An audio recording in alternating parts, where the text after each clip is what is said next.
My wife was a lot younger than me and she had a tween son when we met. Her ex had shared custody. I had a couple of grown children from my first wife. She passed away from cancer. My stepson Charlie and I never really bonded. He had a father and he made it clear I wasn't his parent, just his mom's husband. I respected this. He was always polite and respectful, just distant. I helped pay for his university when he went and we attended his graduation. When he got married, our invitation was made out to his mother plus one. That was kind of a slap in the face, but we still attended and gave them a substantial cash gift to start their life. Unfortunately, the thank you card didn't have my name on it. Later, my wife passed away from a stroke. She was 49. I didn't realize how much I loved her until she died. Charlie came to the funeral with his family, his wife, whom I'd only met at the wedding, and his kids. We had known he had kids, but he'd never made an effort to bring them for a visit. My wife loved the kids, but Charlie wouldn't make an effort to come and see us. My wife only had a very small estate and she left it all to Charlie. He also took almost everything of sentimental value that she owned before we got married. I didn't begrudge him any of it.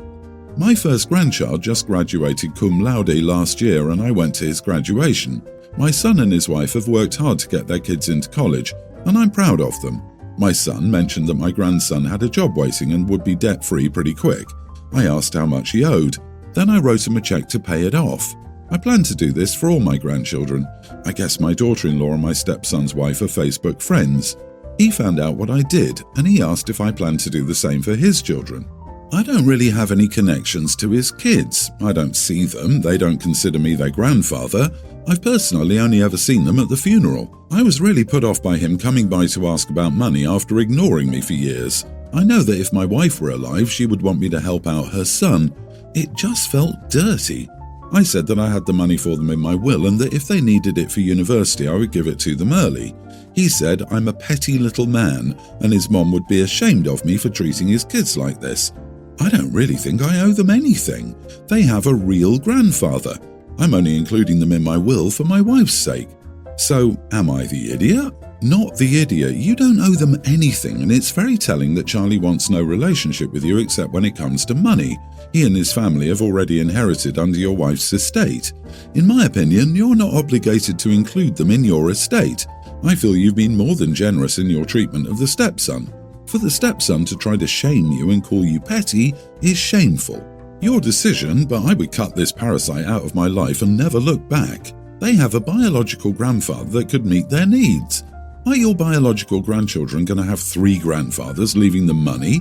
I suspect not so. Why should your step-grandchildren get what would be a bonus inheritance in addition to the inheritance they'll receive from their father and mother's parents, and in addition to the inheritance they've already received from your wife? Basically, you are not treating your own grandchildren fairly. Time to change your will. Sir, with all due respect, you would be nuts to give them anything. Unappreciative idiot, her son is. I barely got past the part where your name was left off the thank you card without blowing a gasket. Your wife would be proud of you for not being taken advantage of by someone who only wants to use you. Disagree. You are the idiot. Every child this woman has would have hated you. She was young. She would have made money to inherit for her grandkids if she hadn't spent her life caring for you. Instead, you stole the youth and life that was supposed to build her life for her children and grandchildren because you were selfish. That really stood out to me too, that he liked her youth and didn't realize he really loved her until she died. Is everyone just skipping over that? That's probably something Charlie could have picked up on growing up, and that's why he's always been distant. I, 24 female, got engaged to Derek, 30 male, 1 month ago. Prior to that, we'd known each other for 6 months. I know that's not a long time, but when you know, you know. We're madly in love and ready to commit to each other fully. My sister, 26, has a problem with that though. She was supportive of my relationship with Derek before we got engaged. When I sent her a text telling her we were engaged, she responded by saying, "Congratulations." But then when I saw her the week after, she got all serious and said I should strongly consider the marriage. She told me I was young and could meet people I loved more. That was offensive to me because I love Derek more than anything, and she's basically saying my love isn't that important. She also told me that Derek and I could date a while longer before we married, but we're already fully committed to each other, so we might as well get married and be recognized as soulmates in the eyes of the law. Anyway, the conversation was so hurtful to me. I eventually asked her, very directly, "Do you support me marrying Derek?" She said no, so I stood up, told her she shouldn't be at the wedding if she didn't want us to get married, and left. I haven't talked to her since, although she's texted me multiple times asking to talk. Derek and I were working on the wedding guest list yesterday, and we both agreed my sister shouldn't come if she doesn't support us. So we're planning not to invite her. I mentioned this to my friend yesterday, and she pointed out that it may be rude of me not to invite her. So, am I the idiot for not inviting my unsupportive sister to my wedding? You are the idiot. You haven't known him long enough to actually love him. You are infatuated. On top of that, are you ready to ruin the relationship with your sister for a guy you actually don't know? The fact that he's ready to allow for estrangement is very concerning. Narcissists and abusers like to isolate their victims. That is my concern regarding him encouraging the rift with your sister. That stood out to me. Someone who's 30 should or would understand that a 6-month relationship jumping to marriage is odd, even if they happen to be one of the few people where it ends up working out. A mature 30-year-old would say, "She's your sister, she has a right to be concerned. She doesn't understand our relationship," or whatever. He's really quick to jump on the isolate you from your family train, and that's concerning. Sister being concerned isn't toxic or unusual. Any adult would see that. They both sound childish and not ready for marriage. OP, I've had pimples longer than you've known your partner. It actually sounds like your sister just wants what's best for you. Don't get me wrong, you can make your own choices regarding your relationships, but it's kind of sketchy to me that your fiancé is fine with you just cutting contact with your sister instead of trying to be supportive and help smooth things over. I love my husband, and I would never encourage him to cut contact with his family with such ease. I have a friend who's been in love with the one 3 different times. She's 27. We're working on her understanding of the concept. If he's the right one now, he will still be the right one if you wait a year or so. OP, I think you're being very naive, and I agree with your sister. I have a tween daughter with my ex. We co-parent, but we don't have a good relationship. We've had a lot of trouble with him trying to alienate my daughter from me. I also have 2 more kids, a young male and a female toddler. My daughter is extremely talkative. She won't stay quiet for even a second. The other day I was having a terrible day. My son had some problems at school and my daughter didn't go to sleep, and I had to cook because everyone was hungry, so I was really busy, and then my daughter came calling me like she always does. "Mom, Mom, Mom, Mom." I finally snapped at her and asked if she needs to tell me now. She said no. I told her then she could tell me later. Late at night, her dad came to my home angrily demanding I get out of his way so he could see his daughter. He took her and drove her to the doctor's office. I went with them as well. Apparently she was feeling sick, and when she saw me busy she called her dad. She's fine now, but her dad called me an idiot and won't let me see her even though it's my custody time. You are the idiot. Do you even love your daughter? The way you talk about it makes her sound like she's some random annoying unrelated kid that you must keep at your home for some reason. Your attitude of she's not your only kid, she knows that. She knows you have 2 kids, but she had no choice in that. It's quite obvious, but what you could at least do is at least pay attention and not take being a mother of 3 out on your oldest daughter and expect her to behave a certain way to make your life better. She's a child you're teaching to be quiet, be seen but not heard, and frankly, I wouldn't fault her dad for being protective. You need a reality check. OP, you got triggered because of the noise levels. Fair enough. What makes you the idiot is how you reacted to it. Your kid didn't do anything wrong. She came to tell you something, and in your overwhelmed state, you yelled at her and lost the opportunity to help her when she's sick. Why didn't you go to her later to see what she wanted? Please go to your little one and apologize for how you handled the situation, and explain to her that you will actively try to be better and how. This is an unbelievably stupid argument, not even based on a real situation or one that is likely ever to happen. I'm a 37-year-old male and my wife is 35.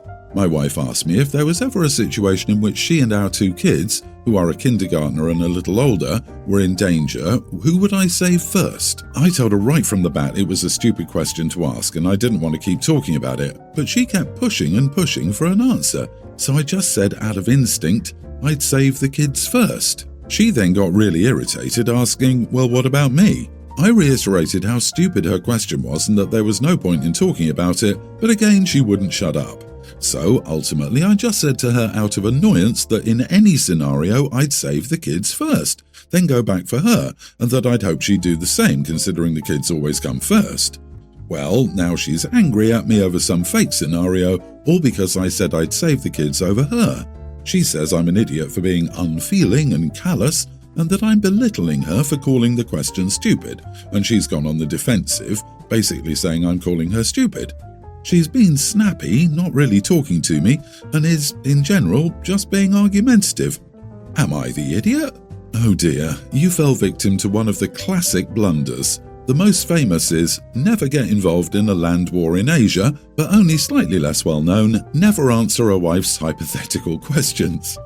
To add to the Princess Bride sentiment, he should have yelled, "As you wish," and barrel rolled out of the room. She'd be too confused to be angry. OP was bound to lose the moment she opened her mouth. Let the toddler throw her tantrum. If she wants to get mad at a situation she caused, that's her business. Would you love me if I was a worm? It's the same trap as, do I look fatter? I always tell my wife, don't ask the questions you really don't want the answer to. Secondly, your wife is a grown damn adult, or is supposed to be. Can't she figure out how to help herself out while you rescue the kids? Or is she the type to be frozen by this hypothetical situation? Or honestly, do answer the question and answer it correctly. This was the right response. I have an infant, and my husband and I have both openly said that we would save our baby over each other without hesitation if that situation ever arose. How would the wife have felt if he'd said he'd save her over the kids? OP, maybe go back and ask her what she would do. I bet her answer is the same as yours. My ex-girlfriend Kayla and I have 2 children, a preteen male and a teen female. We broke up 6 years ago and we have 50-50 custody, and I pay her child support. I make $50,000 per year and she gets about $1,000 per month. She'd never worked even before we had the kids. My girlfriend Serenity and I have been together for 4 years and both my kids love her. She's so sweet, incredibly smart, and so hardworking. She has her own business and makes $100,000 a year. Kayla, Serenity, and I all grew up extremely poor, and I got my new job 5 years ago to better provide for my kids, and I know the struggle. The problem is we have a completely different lifestyle than Kayla. We live a typical middle-class lifestyle, and Kayla lives how we used to live on government assistance, in a bad neighborhood, and uses public transportation. Serenity saved for 6 months to buy a luxury Lexus SUV. She's always wanted one, and we shared my car while she was saving. She posted a video of the car on Instagram and the keys. My daughter sent Kayla the post and she went off. She called me and told me how dare my girlfriend ride around comfortably while my children were living in the hood. She said my daughter sometimes cries when she gets back home because Serenity has luxury bags and clothes and makeup, but I don't buy that stuff for her. I told her I couldn't afford that stuff because I was too busy putting the money in her college fund, and that unlike her, I don't just get handed money. She says I need to get a better job to pay more child support. I told her absolutely not. She called my mother and my mother said I needed to get a better job and do what was best for the kids. I can get a better paying job, but I refuse to do so just so Kayla can have more of the money that I work hard for. I know my kids don't have the best lifestyle at their mom's, but if it's such an issue with Kayla, she should get a damn job as I did. She then went on Facebook and posted about how my girlfriend drives around in a luxury vehicle, but my daughter takes the bus to school. Everyone commented that I was an idiot and I needed a better job. Am I the idiot for refusing to get a better job to pay more child support? Edit, she wants to be a stay-at-home mom. She has no disability and from my understanding she does odd jobs for cash. We live in New York City and the law is the parent who makes more has to pay child support to maintain a similar lifestyle in both homes. Kayla and I briefly discussed my having full custody, and she thinks just because she's poor, that doesn't mean she shouldn't have custody of her kids. My son wants to, but my daughter does not. Not the idiot, since your ex-girlfriend has literally never worked. Why are your kids concerned about your new girlfriend's car when they should be concerned that their mother isn't willing to work to help provide for them? I'd be singing a different tune if your ex was working full-time and struggling, but you've said that's not the case. Time for her to get a job. Serenity works hard. Kayla doesn't. She can complain about it not being fair, but that won't change anything. And she can say that you ought to provide better as often and as loudly as she likes, but it won't change that she should be providing better by actually working instead of just telling you what she thinks you ought to be doing. Sounds like she's about 3 years away from her child support dropping when your older child turns 18. Expect her to be complaining even louder once that happens. Anyone giving you a hard time about child support, explain that the only one not paying child support is Kayla, who has never managed to support herself. Yeah, who are these Facebook people criticizing how your girlfriend chooses to spend her money? Are you qualified for a job that will pay significantly more than your current one and would actually impact your children? You'd need lots more to move an entire family out of the hood. If you have spare money, I would use it to buy experiences for your kids, like sports lessons, tutoring and summer camp, not just more for their mom to budget. But of course you're right that the first priority for extra dollars is a college fund so you can break the cycle of poverty.